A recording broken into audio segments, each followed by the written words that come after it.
All right, so good afternoon, mate. Hey Jeff, how are you? It's a pleasure to finally meet you. Yeah, ditto. I'm really excited. So why don't you tell everybody where we are and what we're doing here, and then we'll have a little talk and see where it goes from there. Absolutely. We're in Eltham, Australia, which is a suburb of Melbourne, and just had a fantastic day today. Jeff rocked in probably about 10 o'clock or so, and just tonight we're just going to sit, share some stuff, see what comes up in the mix, and it's really, yeah, just nice. Yeah. It's really nice to connect with you in person, and reach back out to our friends Yeah. out there. Very good. So the people at Habilitat know, but for those that don't, I stumbled upon you while looking for resources for the people at Habilitat to find creative ways to help them overcome the problems associated with addiction. And I came across, of course, some videos that you made quite a while ago, Yep. and ordered them online and then watched them and was intrigued, and really sparked my interest with the whole hypnosis thing. And then I did some research and read around and found out that you'd actually done some work with addicts as well, and then contacted you on Facebook, and we sparked up a friendship. Yep. And it was a Facebook friendship. However, as the cards were dealt, I ended up here in Australia, and here we are today. Yep. So in the past, you've made some videos for the folks at Habilitat, and they really enjoy those. So today we're going to provide some more information for those people and see what we can do to help out. If you could briefly maybe give us an overview of your experience and maybe tell everybody what it is that you do, and briefly, what is a day like for Mr. 2020, and what are you into these days? Cool. I'll do a little start with the background. When I was 23 years old, I was working as a prison guard at Camp Hill State Prison in Pennsylvania, and I was taken hostage in a prison situation, and that led to a diagnosis of PTSD and all sorts of fun flashbacks, nightmares, pretty hellish existence. And because of all that, I really got deep into a couple things: neurolinguistic programming, Native American wisdom traditions, the work of a fellow called Neville Goddard. And what all three had in common had to do with how your way of perceiving affects your life. And the more flexible you are with your mental strategies, and the more aware you are of what's going on inside and outside, literally the happier and more natural your life's going to be. So a big part of the work that I've found myself doing over the past 20 plus years is just noticing how do we become more natural. We're not here to be miserable. We're not here to struggle. We're not here to be awkward. And so many people go through life miserable, struggling, or awkward, or finding a way to eliminate the symptoms of that. Mm. It's a fascinating experience. Just working and playing every day with trying to answer the question: how do we get out of our own way? How do we become more natural? And what's really possible for us? Because I think the average person is so stuck on what's probable for them that they never discover what's possible for them. Mm-hmm. So there's some magic with just making some tiny little changes like that. It's not even positive thinking versus negative thinking, but it's probable thinking versus possible thinking. Mm-hmm. It's just little tiny shifts can, heck, I would have never imagined when I was 23 years old ending up, here. I found home here, and I couldn't have imagined a couple of years ago meeting you online, you sitting here next to me and going, "Hey, dude, let's let's talk to some people and have some fun and make a difference." So, yeah. It's amazing, and an amazing country you have here. I mean, I can understand why you've stayed here because it's a beautiful place. Yes. So, your work with addictions, if you could, maybe just say a few words about your opinions about, the thing is in America, and from what I gather, even here in Australia, the big thing is to treat addiction as a disease, and the whole Sure, disease absolutely. model has evolved, and everybody's jumped on the bandwagon with that. The big pharma and the doctors and whatnot, and in my opinion, it's really exacerbated the problem, made it worse. But working as you have with people's minds and understanding their minds and how all that works, what is your opinion about the whole problem in our society with addiction, and what are your opinions on what people in my shoes that are working explicitly with addictions? Yeah. What is your take on that? Yeah, it's like poverty. People say, the cure for poverty is money. Mm. The symptom of poverty is lack of money, or a symptom of poverty is a lack of money. Mm. It's not the cause. So it's so easy to go, let's fix the symptom. Yeah. So and everybody wants to hit the lotto. Mm. If I hit the lotto, I'll be rich. No, you Mm. won't. If you hit the lotto, you're gonna have money, Mm. which probably ain't going to last because you haven't changed your way of perceiving, your thinking, your mental strategies. Mm. So we were talking earlier about when I was working with people to stop smoking. Mm. One of the things that showed up was for a typical smoker, smoking is very important for their social strategy. It's how they gain rapport. It's what they do when they connect with people. And and I have no judgment against smoking for or against. I smoke cigars. I smoked rolling cigarettes for a couple of years now. I just do this vape thing. Vapes. But if you want to stop smoking, and you've got to realize, where does it fit into your life? If smoking is part of your social strategy, you've got to develop new social skills. Mhm. And so when it comes to addiction, those two metaphors or analogies, they really fit in really nice because it's not a drug problem, and it's what happens way before that. In other words, start sooner. Yeah, and when we start sooner and we look at addiction and what most people would call addicts and so on and so forth, probably the number one thing that I notice is we've got to take the time to become more flexible neurologically, which is a really fancy way of just. I'm going to spiral around this a bit. Success is your enemy. When I say success is your enemy, many of us start out life going, if I cut grass for an hour, I can make $20. Mm. And so you cut grass for an hour and you make $20, and you go, well, that was cool. Let me go to the other little old lady down the street, and I'll cut grass for an hour and make $20. Mm-hmm. Well, when I was a kid, I made about $5 an hour, Mm. right? So I'd cut grass for an hour and make $5. Cut grass for an hour and make $5. Success became my enemy because I became really good at trading an hour's worth of time for $5. Mm-hmm. And so, of course, when I got older, I got a job where I traded money, or I traded time for money. Mm-hmm. And when I say success is your enemy, the problem with success is it makes you very good at a very narrow range. Mm-hmm. And so at this point in time in my life, you asked about a typical day in the life of Mr. 2020. Mm-hmm. I do about 3 hours of coaching a day where I trade time for money. Mm-hmm. But the bulk of my income comes from leveraged time. And what I mean by that is I produce a product that takes about 1 to 3 hours to make, and I sell it forever online. Mm-hmm. I put up an ad, I drive traffic to it, I have fun, Mm-hmm. but for the most part, I'm not trading time for money.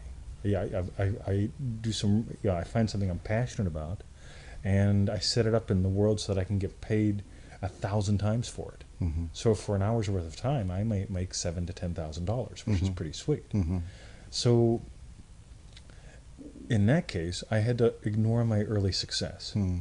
And so what happens a lot of times, I've noticed with any destructive behavior, and we'll go to, I'll call it drugs or whatever, if we find that that's, if I do my thing and it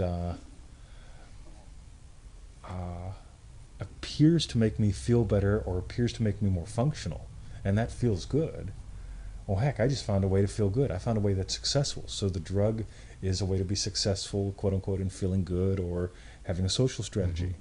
So we've got to find more ways to be successful. So today I can trade time for dollars. I prefer not to, but the thing is, I just love coaching, so I'll do it for a couple hours a day. It's great fun. It's good money. It's great fun, but I really prefer to leverage my time. So it's a second way of being successful. If you can find at least 3 or 4 ways to be successful, you're going to have a lot more success in your life and flexibility. And it's the same with behavior. If you can find multiple ways to feel really good about life, about yourself, about what you're doing in life, about the day, then it's not going to be, I've got to have a beer to feel good. I've got to have a beer to be able to talk to this guy. Right. I've got to have a beer to get over work, or whatever it is, whatever the drug of choice is. So building in more ways to feel good, building in more ways to experience the bliss of life is really, really key from what I can tell. Okay. One of the things that's kind of in line with what you're saying, I've been observing people that do depression, and oftentimes, I get people that come to us and, they've been using drugs for a long time. Their brain chemistry is a little mixed up because of that. You take away the drugs and then they're depressed. And I know that some of that has to do with, the neurology behind the substances they're inducing or whatever. Right. But some of it, I found that even after the brain chemistry is back to normal, it's like they practice depression. Sure, absolutely. And the more, and I've worked with thousands of people, getting them off the drugs, just getting them off the drugs doesn't solve the problem, because they have, all these internal processes that they do that keeps them feeling miserable, and kind of like the opposite of what you're talking about. They're not practicing feeling good or practicing multiple ways of feeling good. They're actually doing exactly the opposite. They're practicing being miserable. They're looking for the bad things. They're having internal dialogue that's not, it's not conducive to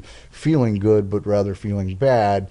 And it, in a lot of cases, and I don't know what you think about this, please comment, but in a lot of cases, I think they've learned these skills from their upbringing. Yeah, sure. Because you meet their families and you start to notice similar traits in the thinking. Yep. Yeah. So what do you think about all that? And for those of us at Habilitat that are struggling to overcome these internal programs, what kind of advice would you give us on practical advice on how to practice being happy? Well, Candace Pert came out with some really interesting research, and it's just something to go on your own. But literally, we're addicted to our habitual neurological states. In other words, if you've been depressed for 21 days in a row, you've developed a habit, and you're very successful at it. So you wake up the next day, and odds are you've got this wave of depression, this momentum built up behind you. So habitually, your thinking is probably going to be there. Your body's already addicted to the neuropeptides associated with depression. So if you're going to try to break yourself out of depression, you've got to change your internal dialogue, and you've got to basically, quote unquote, suffer the withdrawal of getting out of depression. So isn't that motivating, right? so and most people would, well, just go take a pill and it does Just it go take a instantly, pill, but then no. you're addicted to something else. Exactly. So it really is, some of this is in a way so simple, but in a way it's also so, it's fascinating to me. A quick how-to, skip. What do you mean by that? Skip. Yeah, like we did in grade school. Go skip around. Yeah, go skip around. Yeah, it's just the thought of it changes your neurology. Exactly. Right? So if thinking about it will change your Victoria's over in the back smiling as well. So if the thought of it changes your neurology, believe me, doing it will change your neurology. Plus, it'll change the neurology of anybody watching. Okay. So something as simple as, literally just telling yourself, stop being depressed. I got to get up. I got to do something. We make the massive things. Oh, I have to break out of this depression. It's like this huge, massive thing. Like, I'm going to compare that to, I'm going to skip for 30 seconds. That's all. I'm just going to skip for 30 seconds. Then I can go back to being depressed for the rest of the day. I will try my best to. Right. And it sounds ridiculous, but it's honest to God true. So I'll give you 3 little things to do. 1, if you're having a bad day, depression, whatever, skip. Trust me, it's one of the best things that you can do. Second thing, we shared with you guys some exercises a long time ago where you're basically sitting with the head in neutral, and you take a timer and you look up for a minute, up to the left or up to the right. You just pick a direction. I'll just say upright for a minute, come back to neutral for a minute, then look up to the left for 1 minute. And what that will do, you know, it's funny. We've got these sayings. You see, cartoonists are more intelligent than psychologists. Okay. You don't have to convince me about that one. So except for one, so yeah, cartoonists generally are more intelligent and observant than psychologists. And the reason I say that is if you look at Calvin and Hobbes, and you can watch Calvin go, right, and you know what he's doing. He's up to something. He's up to something. Up to something. Or people say, "Hey, Jeff, things are looking up." And the eyes will go up, or the chin will go down. Hey, things are looking really up, right? Versus, I'm feeling so down and depressed today. Okay, this is words that reflect your neurology. And so you can change the words, and that's fun and marginally effective. But you can change the neurology. So literally, looking up, you know, this is you know, content-free, you know, screwing with your neurology in a fun way. So yeah, since we've all done it anyway, you know, we've all done it through, you know, drug of choice, behavior of choice, whatever. So let's look up and right to the right for 60 seconds. In the name of all that's holy, don't count. Set a timer. So set a timer. Look up to the right for 60 seconds. Come back to neutral. Look up to the left for 60 seconds. Come back to neutral. That tiny little exercise will do more. You'll notice I'm talking a little faster now after just doing that. That takes you into visual. It just releases energy. It's a dynamic little exercise. Take you 2 minutes a day, 3 minutes a day if you count going into neutral for 60 seconds. Totally rewire your world. So the first thing, skip. Okay, instead of, and again, this is, oh, I have to break out of this depression. I've been depressed for 21 days, 21 years, 21 months. I don't know how long. I've been depressed for a long time. Don't do that. Stand up and skip. Okay. Second thing, just do this little eye exercise. Okay, 1 minute in that direction, 1 minute in that direction. Third thing, okay, skip and look up at the same time. Do it in a safe area, okay, so you don't kill yourself. All right. But I swear to God, I mean, people can skip and look down. Yeah, I've been doing this crazy stuff with people's neurology for years. And I've watched people go, I'll skip, and they skip and they look down, and they sort of have fun. They resist having fun. And again, they're going to have a little withdrawal from the depression compounds, right? So, yeah, skip and look up. Okay, look up and skip. And I swear, those tiny little things will have profound impact on your life. The problem is this. It'll take you 5 minutes a day to do that exercise twice and to skip once, right? 5 minutes a day, 5 minutes out of 24 hours. 99% of the people that hear that will not do it. But you just need enough willingness, not willpower. That's a whole other subject. You need just enough willingness to go, you know what, I'm going to look stupid for 60 seconds and skip. Okay? I'm just going to, you know, set a timer, you know, have my buddy count to 60. Yeah. Have my buddy count to 60. We'll send you some video of us skipping around, like all 120 of us skipping around. Nice. That'll be Nice. that'll be a good thing. Nice. Yeah. Nice. Okay. It'll change lives. I guarantee it. All right. Very good. Go ahead. Part of the process is, again, you want to put things in bite-sized chunks. You know, I'm going to beat this depression thing. You just made it a big thing to beat. You know, versus just, you know, I'm just going to skip. You'll notice that there's no mention of depression. I've noticed 3 phases with addicts. The first one is, hey man, let's go get a beer. Okay, beer's in the middle of the conversation.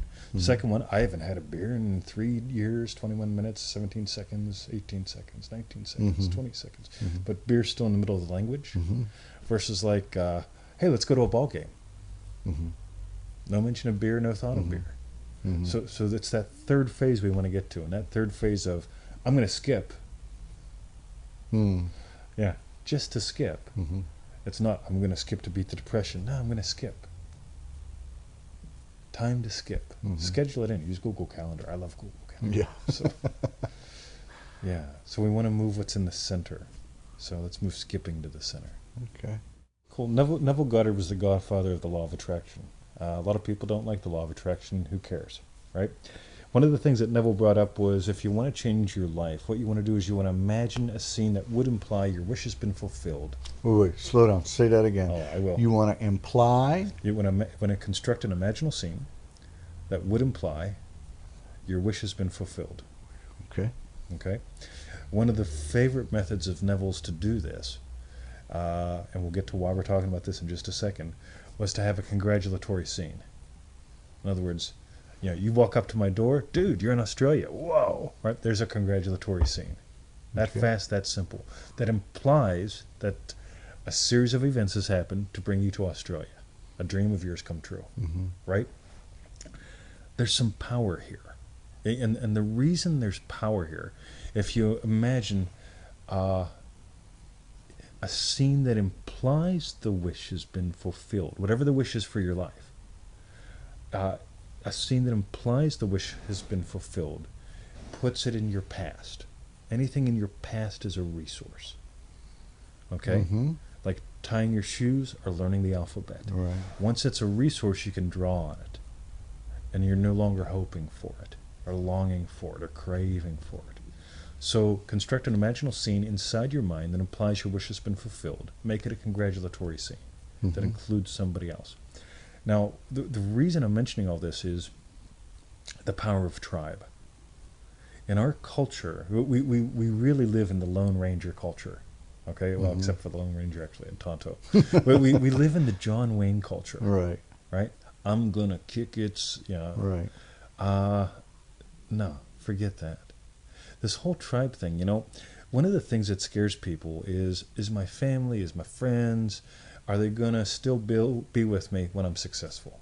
That's one of the biggest reasons why people sabotage their success anywhere in life. Okay, so they're concerned. What are my friends gonna think if I change? If I get successful, if I get clean, whatever. And so if you're gonna imagine your life differently, and again, this is really important. If you're going to imagine your life differently, create a scene that implies you've achieved your goal, that you've changed in the way that you've needed to change, and have someone that you love, or a group of people that you love, congratulating you, or appreciating the change in you. This is one of the things that I've noticed everywhere in life. When I think about people who have gotten off of, that have gotten beyond addiction, people who have become successful in life, gotten married, gotten remarried. Again, the whole power of tribe is very, very important to acknowledge. So when you say power of tribe, explain that a little deeper. Yeah. So if it's, back when I used to compete in sport karate as a kid, if I made it all about me, it became egotistical, and a lot of willpower and force would show up. Versus the power of tribe, instead of me going, I'm the greatest, I'm the best, which invariably sets you up for a fall. The whole thing of you know what, Bob, you look great. Sue, wow, congratulations, good on you. So all of us. All of us. It's the we instead of the I. Yeah, exactly. It brings the we, it brings the us into it, and again, it eliminates the ego, while again, helping you just imagine and understand the people that matter most to you will love you. They will stick with you as you become a more complete you. So we've whatever you're doing, whatever people are doing for personal transformation. That's important to acknowledge, really important to honor. All old tribal cultures did it. Ours really doesn't. Yeah. It's all, you hear the story, this guy, he came overcome all these odds and did all these things, and he ran a marathon at 95. Let's meet Mr. Wonderful. And even if he is Mr. Wonderful, it's not about him, it's about the tribe. It's about people coming together. Okay. Well, do you do all your work here in Australia? I heard you mention something about you go once a year to the mainland U.S. or something. You still doing that gig? No. So you're based here. You're basically planted here, huh? Yeah, I wouldn't mind visiting the U.S. once every couple of years, but it's a long flight, huh? Big journey. It's just rough on the body, Figure if you're going to travel that far, I came from the East Coast.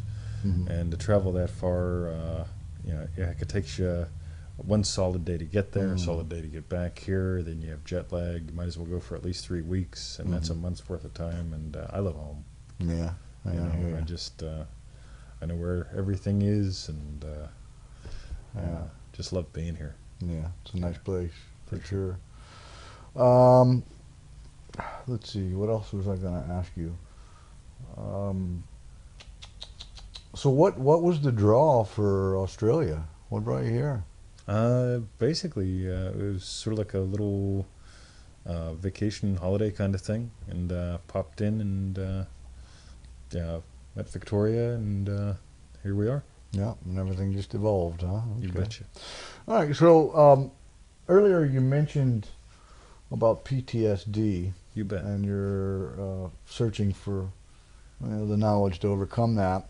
Recently, in the last couple of years, we've had an influx of soldiers Yep. that You have betcha. come from the recent conflict, and I have a very special place in my heart for people that go and do that kind of work Right. Exactly. for their country, and they put their lives on the line.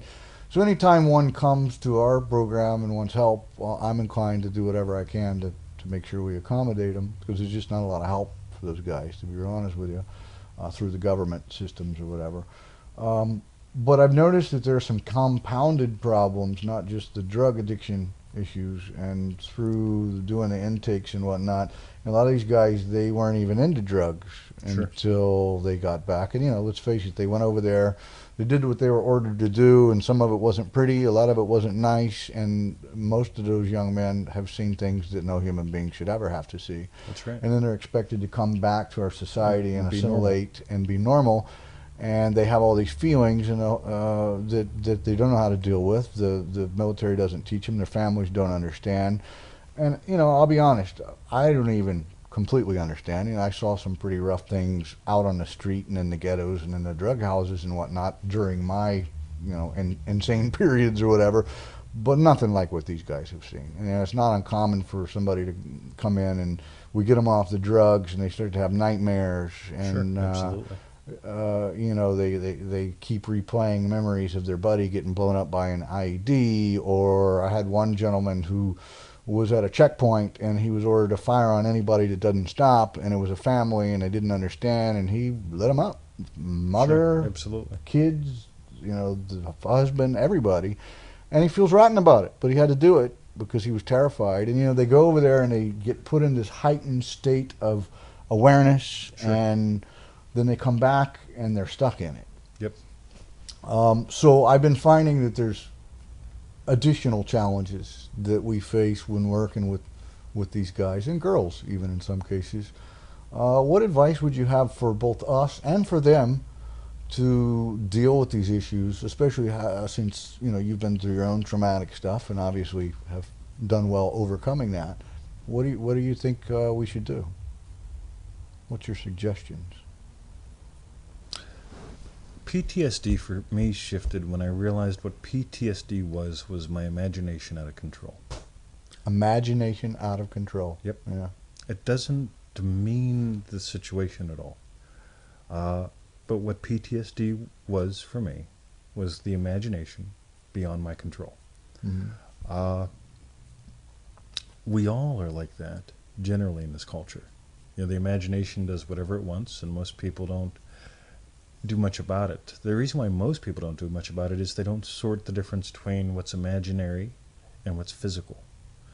So, from the experiential side, one of the things that I'd suggest would be we need to be able to sort out the difference between what's in here and what's out here.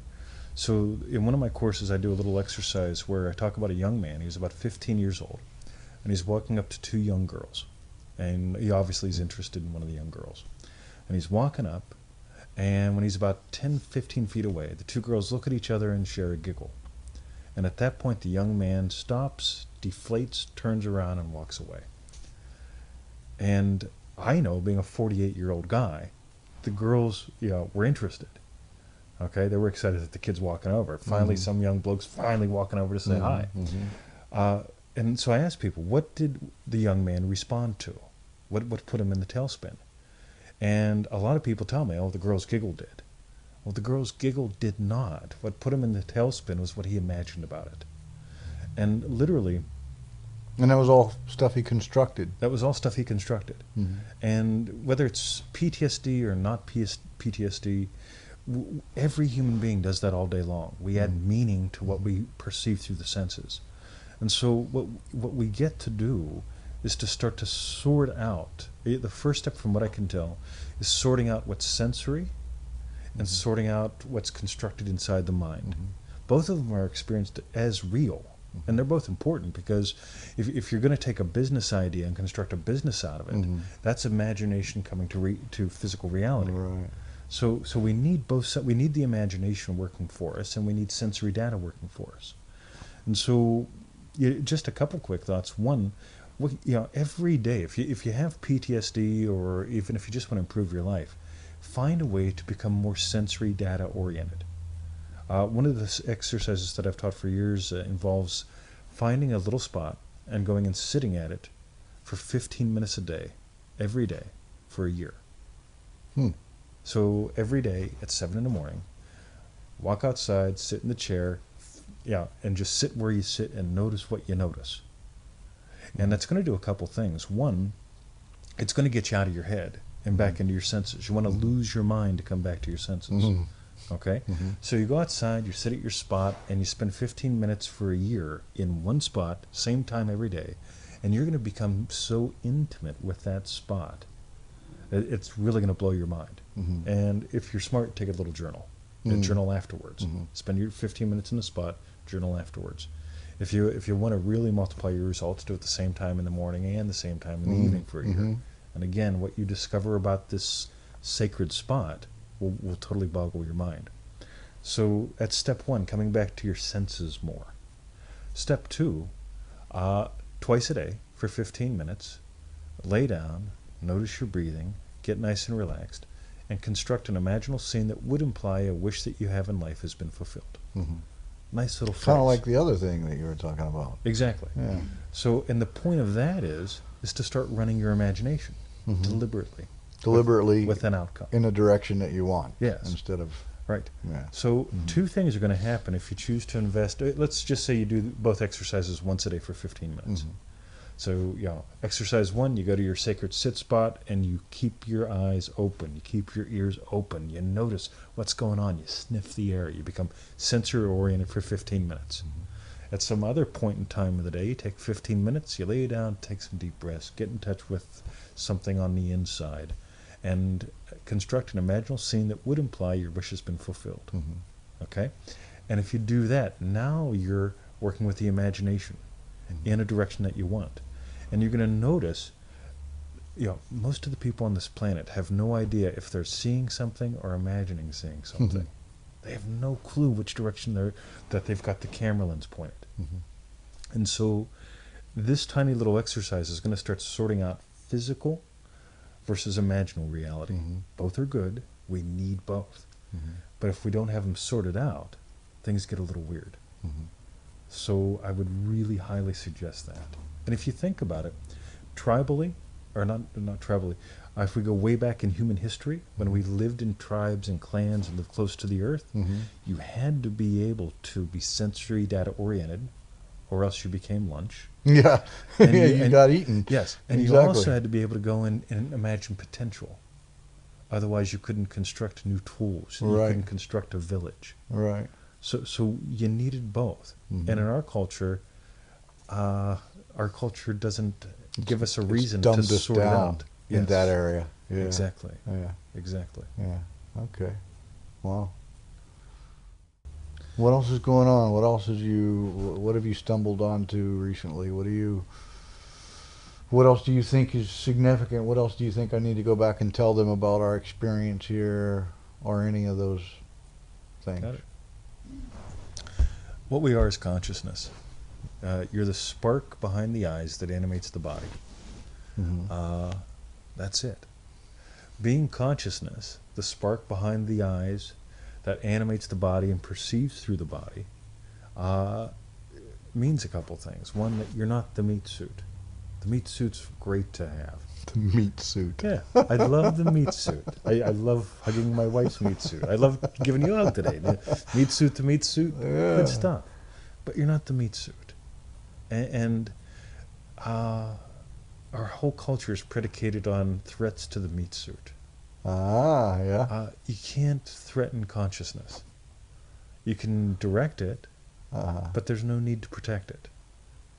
But yeah, so we've got to protect this thing. Right. It's great. I've got a car, I take care of the car. I've got a meat suit, I take care of the meat suit.